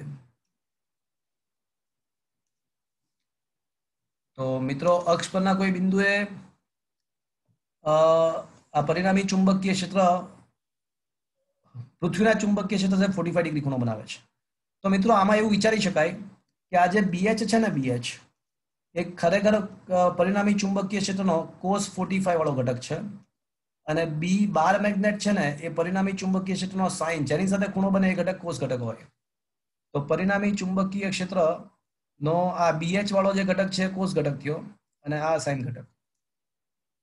તો આના પરથી કહી શકાય કે BH બરાબર BB થશે. BH બરાબર એક્ઝેક્ટલી BB. શું કામ? કારણ કે તમે ગુણોત્તર લેશો તો tan 45 મળશે. tan 45 શું આવશે મિત્રો? ગુણોત્તર લેશો BH upon BB નો, BB upon BH નો, તો BB upon BH equals to tan 45. tan 45 1, તો આમ BH બરાબર BB. તો છે ક્વેશ્ચન છે શું કમ વખત? તો બિંદુનું સ્થાન અંતર શોધવાનું છે. ઓકે, તો પૃથ્વીના ચુંબકીય ક્ષેત્રનો સમક્ષિતિજ ઘટક આપણને આપ્યો છે. પૃથ્વીના ચુંબકીય ક્ષેત્રનો સમક્ષિતિજ ઘટક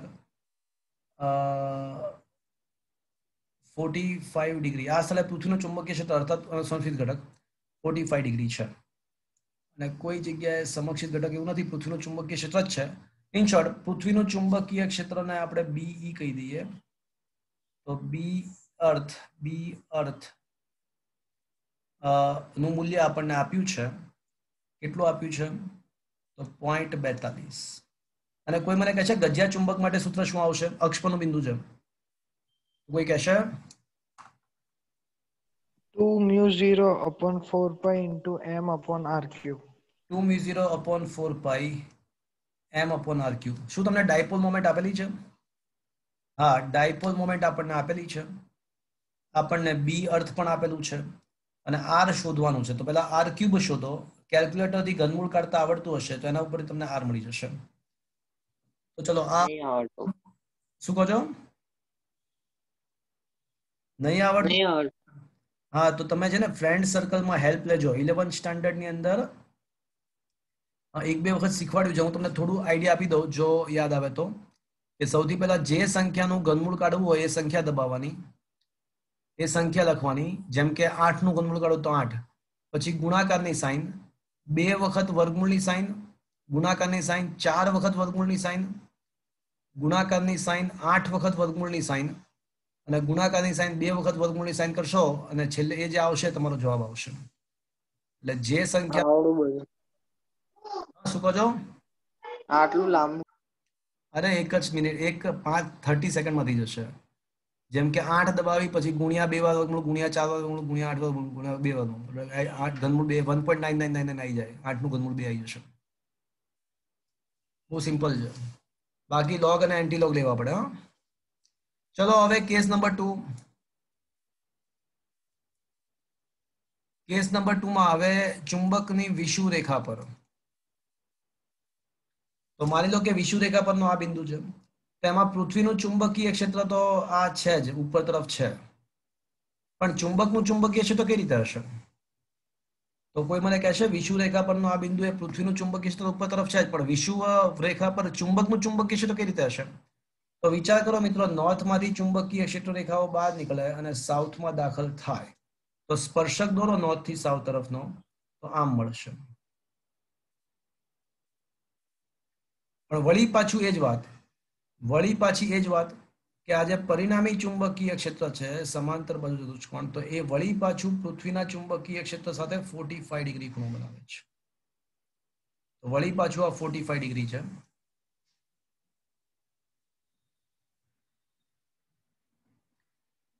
તો વળી પાછી એ જ વાત કે 45 ડિગ્રી હોય તો વળી પાછા આ બધા 3 સ્ટેપ વળી પાછા એના છે. તો વળી પાછું એવું કહી શકાય કે B earth is equals to B bar magnet. પણ ખાલી ફરક એટલો કે હવે બી બાર મેગ્નેટનું સૂત્ર શું આવશે? 2μ0/4πm r². 2 ના આવે ને, કારણ કે હવે બાર મેગ્નેટ જે છે એની વિષુવરેખા પરનું બિંદુ છે, તો 2 ના આવે. હવે ખાલી mu naught m/2 is square plus s square raised to 3/2. એટલે એ તો નાનો ગજિયા ચુંબક એવો શબ્દ લઈ ગયો છે, નાનો ગજિયા ચુંબક. એટલે એનો મતલબ કે ઓલી કન્ડિશન તો બધી પડાશે જ. r is very very greater than something something. તો હવે ખાલી kp upon r cube, kp upon r dash cube, અને બી તો આપણને 0.42 ગોસ ખબર જ છે. ગોસ એટલે ને પાછું ટેસ્લામાં ફેરવવાનું, ટેસ્લામાં ફેરવવાનું આનું પાછું 10⁻⁴ કરીને. બસ. તો હવે r ડેશ ચુંબકીય ચાક માત્રા તો આપણને આપેલી છે. તો પહેલા r ડેશ શોધો અને પછી એના ઉપરથી r ડેશ શોધો. r dash. તો બંને કિસ્સાઓ સેમ ટુ સેમ જ છે. ખાલી ફરક એટલો છે કે એકવાર ચુંબકનું અક્ષ પરનું ચુંબકીય ક્ષેત્રનું સૂત્ર લખવાનું, બીજી વાર વિષુવરેખા પરનું લખવાનું. તો શું આ દાખલો સમજમાં આવ્યો મિત્રો 15મો? હા sir. Is it clear friends? Yes sir. તો બંને કિસ્સામાં અંતર શોધવાના હતા, અને આ 45 ડિગ્રી આપ્યું એટલે હારું થયું બંને સમાન થઈ ગયા. પણ 45 ના બદલે 30 ડિગ્રી પણ પૂછાઈ શકે. તો તમારે એ ગુણોત્તર લઈને એનો જે જવાબ આવે એ પ્રમાણે સરખાવવાનું. બરાબર છે? ઓકે. શું આ દાખલો સમજમાં આવ્યો? હા sir. Okay, so let us come to the next question. Question number 16 અને 17 એ તમને હોમવર્કમાં આપવાના છે. ક્વેશ્ચન નંબર 16, 17 સ્વાધ્યાયનો પહેલો બીજો, 16મો 17મો હોમવર્કમાં આપવાના છે. પણ અત્યારે 16, 17 ના કરશો. હમણાં 16, 17 નહીં. હમણાં નહીં. હજી તો ફેરોમેગ્નેટિક ને એ બધા પદાર્થ, પેરામેગ્નેટિક ને બધું બાકી છે. એ બધા એના ઉપર ડિપેન્ડન્ટ છે. એ ટોપિક બાકી છે. એટલે હાલમાં નહીં. 16, 17, 18માં ક્વેશ્ચન પર આવી જાઓ.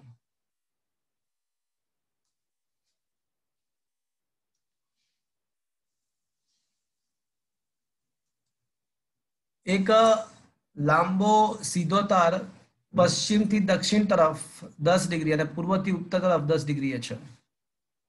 તો એક કામ કરીએ, ઉત્તર દક્ષિણ પૂર્વ પશ્ચિમ પહેલા દોરીએ.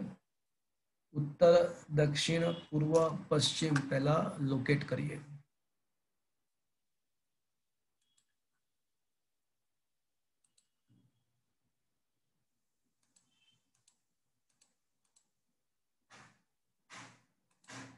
ઓકે.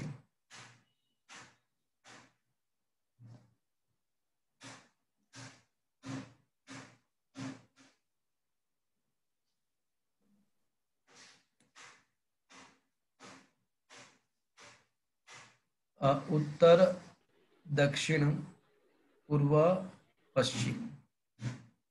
અને હવે તાર કઈ રીતે છે? રકમમાં એવું આપ્યું છે કે જે તાર છે ને એ કમ વખત તાર છે ને એ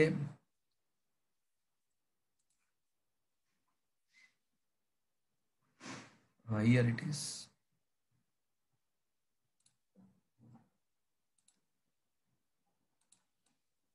તાર રકમમાં એવું આપ્યું છે કે તાર પશ્ચિમથી દક્ષિણ તરફ, તો પશ્ચિમથી દક્ષિણ તરફ એટલે ધીસ ઇઝ ધ પશ્ચિમ,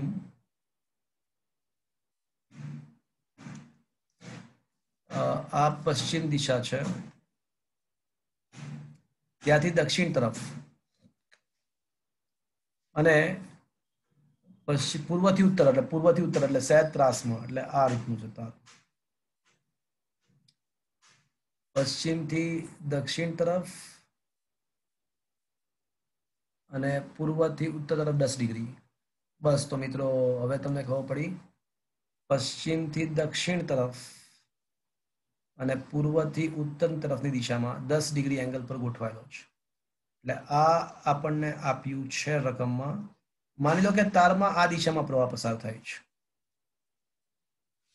અને હવે એવું કહે છે કે આ સ્થળે પૃથ્વીનું ચુંબકીય ક્ષેત્ર 0.33 ગોસ છે, ડીપ એંગલ 0 છે, એંગલ ઓફ ડીપ 0 છે અને તટસ્થ બિંદુઓ, અચ્છા હજી એક વસ્તુ આપી છે, આ સ્થળે મેગ્નેટિક મેરિડિયન ભૌગોલિક મેરિડિયનથી 10 ડિગ્રી પશ્ચિમ તરફ છે. તો મિત્રો મેગ્નેટિક મેરિડિયન ભૌગોલિક મેરિડિયનથી પશ્ચિમ તરફ 10 ડિગ્રી, એટલે આનો મતલબ કે મેગ્નેટિક મેરિડિયન ને બતાવવું હોય તો મેગ્નેટિક મેરિડિયન હું બતાવું છું બ્લુ કલરથી. ચલો બ્લુ નહીં, ડાર્ક ગ્રીનથી બતાવીએ. તો મેગ્નેટિક મેરિડિયન આપણને રકમમાં આપ્યું છે કે મેગ્નેટિક મેરિડિયન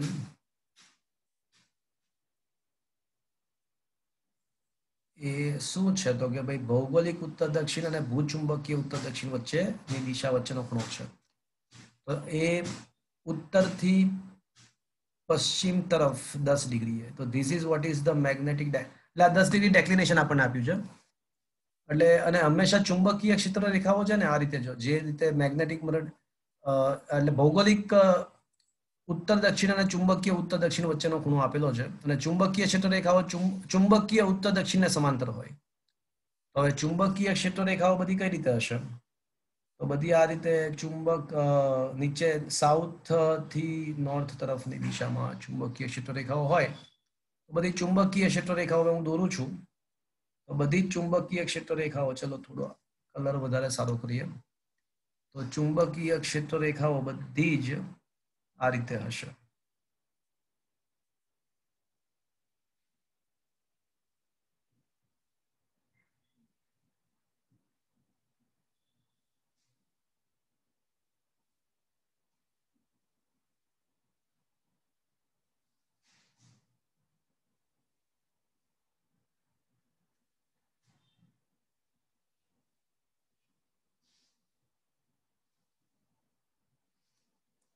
તો this is what is the ચુંબકીય ક્ષેત્ર રેખાઓ. એ ભૂચુંબકીય દિશામાં હોય, જ્યાં નોર્થ પોલ છે ભૌગોલિક, એની સહેજ બાજુમાં ભૂચુંબકીય નોર્થ, ભૌગોલિક સાઉથની બાજુમાં ભૂચુંબકીય સાઉથ, અને પૃથ્વીની ચુંબકીય ક્ષેત્ર રેખાઓ ભૂચુંબકીય સાઉથ થી ભૂચુંબકીય નોર્થ તરફ હોય. ચલો હવે શું કહે છે કે તટસ્થ બિંદુ ક્યાં હશે? ફરીવાર એકવાર ક્વેશ્ચન. એક લાંબો સીધો તાર પશ્ચિમ દક્ષિણ તરફ 10, પૂર્વથી ઉત્તર તરફ 10 દિશામાં 2.5 એમ્પિયરનું પ્રવાહનું વહન કરે છે. આ સ્થળે મેગ્નેટિક મેરિડિયન ભૌગોલિક મેરિડિયનથી 10 ડિગ્રી પશ્ચિમ તરફ છે, દેખાડ્યું. આ સ્થળે પૃથ્વીનું ચુંબકીય ક્ષેત્ર 0.33 ગોસ છે અને દીપ કોણ 0 છે. તો તટસ્થ બિંદુઓ દર્શાવતી રેખાનું સ્થાન કયું? તો તટસ્થ બિંદુ ક્યાં મળશે? વળી પાછું તટસ્થ બિંદુનો મતલબ શું થયો કે જે એવા બિંદુઓ કે જ્યાં પરિણામી ચુંબકીય ક્ષેત્ર 0 હોય. પરિણામી ચુંબકીય ક્ષેત્ર 0 હોવું એટલે ક્યારે એવું બને? જ્યારે બંને ચુંબકીય ક્ષેત્ર સમાન મૂલ્યના અને વિરુદ્ધ દિશામાં હોય. પરિણામી ચુંબકીય ક્ષેત્ર 0 થવું એટલે બંને ચુંબકીય ક્ષેત્ર સમાન મૂલ્યના અને વિરુદ્ધ દિશામાં હોય, એને પરિણામી તટસ્થ બિંદુ કહેવાય. તો બંને ચુંબકીય ક્ષેત્ર સમાન મૂલ્ય અને વિરુદ્ધ દિશામાં ક્યાં હશે? તો કયા કયા બે ચુંબકીય ક્ષેત્રની વાત છે? તો એક તો પૃથ્વીનું પોતાનું અને બીજું પ્રવાહધારિત તારનું. તો મિત્રો તારને એવી રીતે પકડો કે અંગૂઠો પ્રવાહની દિશામાં રહે. તારને એવી રીતે પકડો કે અંગૂઠો પ્રવાહની દિશામાં રહે. તો એની આસપાસ જે આંગળીઓ વીંટળાશે, તો એ કંઈક આ રીતે હશે. તમે જરાક વિચાર કરો મિત્રો. આ તારને એવી રીતે પકડો, આ જે છે આ તાર છે. તો આ તારને એવી રીતે પકડો કે અંગૂઠો પ્રવાહની દિશામાં રહે તો આંગળીઓ કંઈક આ રીતે વીંટળાશે. Can you imagine the situation? આંગળીઓ આ રીતે વીંટળાશે.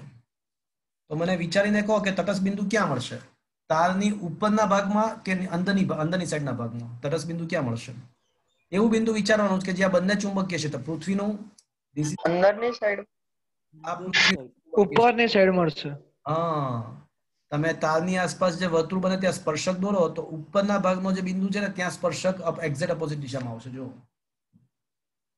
તો તારની ઉપરના ભાગમાં જે સ્પર્શક બનશે એ એક્ઝેક્ટલી ત્યાં એ તારનું ચુંબકીય ક્ષેત્ર પૃથ્વીના ચુંબકીય ક્ષેત્ર કરતા ઓપોઝિટ ડિરેક્શનમાં આવશે.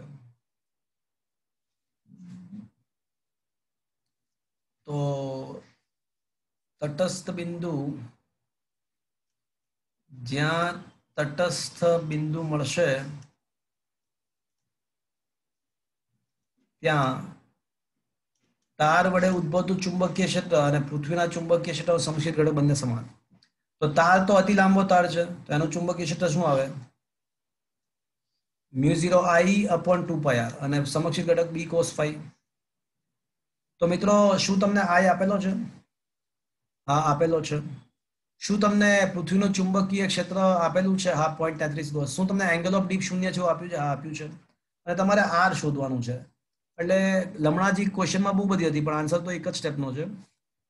તો શું મિત્રો તમને આ સમજમાં આવી આખી વસ્તુ? હા સર. સર હા બોલો. અહીંયા તમે BH બરાબર શું લીધેલું છે? b cos phi જે લેવાનું એ જ. હા પણ એ કોનો ઘટક કયો છે?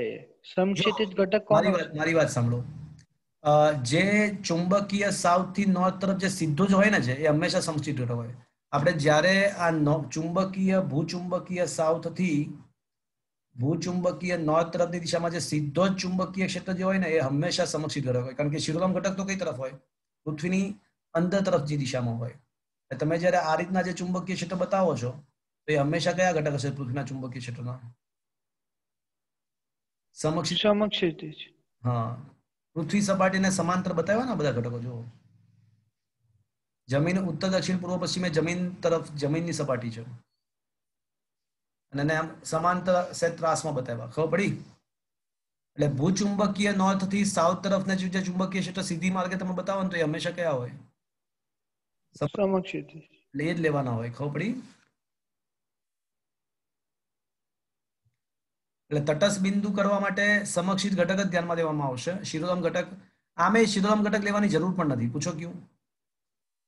કારણ કે BV બરાબર શું થાય? B sin phi થાય અને phi નું મૂલ્ય શું આપ્યું છે આપણને? 0 ડિગ્રી. 0 આપ્યું છે એંગલ ઓફ ડી. તો BV તો આમે 0 જ છે. એટલે ગજક કરીને તમારે પૃથ્વીના ચુંબકીય ક્ષેત્રનો સમક્ષિત ઘટક લેવો પડશે. Is it clear? Hums? Arham? હા સર. ખ્યાલ આવ્યો? સર ખાલી ફરીથી કહો ને, મારો કોલ આવ્યો ને એટલે તમારો અવાજ નતો આવતો. કોલ કટ કરતો હતો એટલે.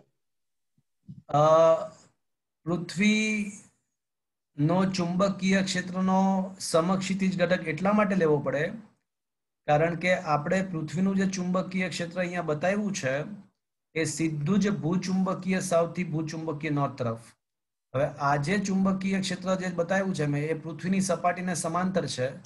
એટલા માટે એ સમક્ષિતિજ ઘટક જ ધ્યાનમાં લેવાનો હોય. એટલે તટસ્થ બિંદુ કરવા માટે સમક્ષિત ઘટક જ જવાબદાર છે, શિરોલમ ઘટક જવાબદાર નથી. અને આમે તે આ દાખલામાં તો શિરોલમ ઘટક છે પણ નહીં કારણ કે એંગલ ઓફ ડીપ શૂન્ય આપેલો છે. એટલે B cos phi B sin phi તો 0 આમે 0 થશે. ઓકે? હા સર. તો મિત્રો આજનો સેશન હું અહીંયા આગળ ફિનિશ્ડ કરી રહ્યો છું. મિત્રો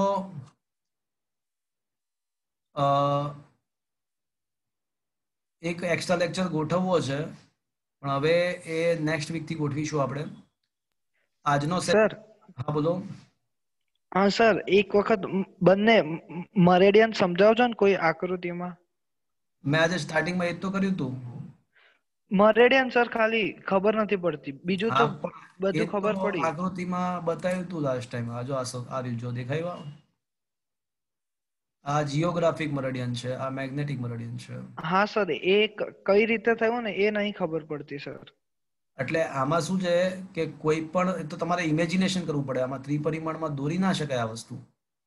તું ખાલી એટલું વિચાર કે આપણે કોઈ સ્થળે ઊભા છીએ તો ત્યાં આગળથી રેખાંશ પણ પસાર થશે અને ચુંબકીય ક્ષેત્ર રેખા પણ પસાર થશે. તો રેખાંશને સમાવતું જે ઉર્ધ્વ સમતલ છે, ઉર્ધ્વનો મતલબ જમીનની સપાટીને લંબ દિશાનું સમતલ. તો રેખાંશને સમાવતું જે ઉર્ધ્વ સમતલ છે ને એ આપણું જીઓગ્રાફિક મરેડિયન છે અને ચુંબકીય ક્ષેત્ર રેખાને સમાવતું જે ઉર્ધ્વ સમતલ છે એને મેગ્નેટિક મરેડિયન કહેવાય. એને હવે મારે આકૃતિમાં હું ના દોરી શકું કારણ કે પૃથ્વીની આખી પૃથ્વીની આરપાર પસાર થાય સમતલ. તમારે ઇમેજિનેશન કરવું પડે કે આપણે કોઈ પૃથ્વી છે, એમાં આપણે કોઈ જગ્યાએ ઊભા છીએ, ત્યાંથી રેખાંશ આમ નોર્થ સાઉથમાંથી પસાર થાય તો એને પૃથ્વીનું આમ કાપી નાખતું એક સમતલ વિચારવું પડે, જે જીઓગ્રાફિક જે અક્ષ ભૌગોલિક અક્ષમાંથી પણ પસાર થાય તો એ ઉર્ધ્વ સમતલને જીઓગ્રાફિક મરીડિયન કહેવાય. અને ત્યાંથી ચુંબકીય ક્ષેત્ર રેખાઓને સમાવતું સમતલ થોડું ત્રાસમાં હશે. શું કામ? કારણ કે ભૌગોલિક ઉત્તર દક્ષિણ અને ચુંબકીય ઉત્તર દક્ષિણ થોડા અલગ છે. તો એ ત્રાસમાં જે સમતલ છે, ઇમેજિનેશન છે, એ આપણું ચુંબકીય મરીડિયન છે ને એ બંને વચ્ચેનો ખૂણો એંગલ ઓફ ડીપ થાય. એટલે એ આખી પૃથ્વી માટે થયું. અને અહીંયા જે મેં આકૃતિ દોરી છે ને, અહીંયા આગળ જે આકૃતિ બનાવી છે એ કોઈ પર્ટિક્યુલર સ્થળ, આ જે આકૃતિ છે કે કોઈ પર્ટિક્યુલર સ્થળ માટે વિચાર્યું છે કે કોઈ સ્થળ માટે એવું વિચારી શકાય કે આ પાછળનું જે સમતલ છે એ ભૌગોલિક નોર્થ સાઉથ દિશામાંથી પસાર થાય છે અને આગળનું જે સમતલ છે એ ચુંબકીય નોર્થ સાઉથમાંથી પસાર થાય છે. કોઈ પર્ટિક્યુલર સ્થળ માટે આવી આકૃતિ બનાવી શકાય. અને અહીંયા આગળ સર હા બોલો. ભૌગોલિક રેખાંશને જે સમાવતું સમતલ હોય એ જીઓગ્રાફિક અને ચુંબકીય રેખાંશને જે સમતલ સમાવે એ રહ્યું મેગ્નેટિક મરીડિયન. ચુંબકીય રેખાંશ હોય જ નહીં, ચુંબકીય ક્ષેત્ર રેખા હોય. હા, ચુંબકીય ક્ષેત્ર રેખા. બસ, તો નામ પરથી તો બરાબર છે ને. નામ શું છે? ભૌગોલિક તો ભૌગોલિક આવે ને ચુંબકીય તો ચુંબકીય આવે, એટલે તો એ ભૌગોલિક અને ચુંબકીય છે. સીધી વસ્તુ છે. ઓકે. હા સર. તો મિત્રો, આજનો સેશન અહીંયા આગળ હું ફિનિશ્ડ કરી રહ્યો છું. વળી પાછા મળીશું એઝ પર ધ શેડ્યુલ રવિવારે, અને આવતા વીકથી એક્સ્ટ્રા લેક્ચર પણ લઈશું. આ ચેપ્ટર હવે લગભગ 2 કે 2.5 લેક્ચરમાં પતી જશે. MCQ માટેના નોટ્સ તમને હું પ્રોવાઈડ કરું થોડા સમયમાં. તો આજનો સેશન મિત્રો અહીંયા આગળ એન્ડ કરીએ છીએ. Thank you. કોઈને કંઈ પૂછવું છે મિત્રો હવે? Okay, by.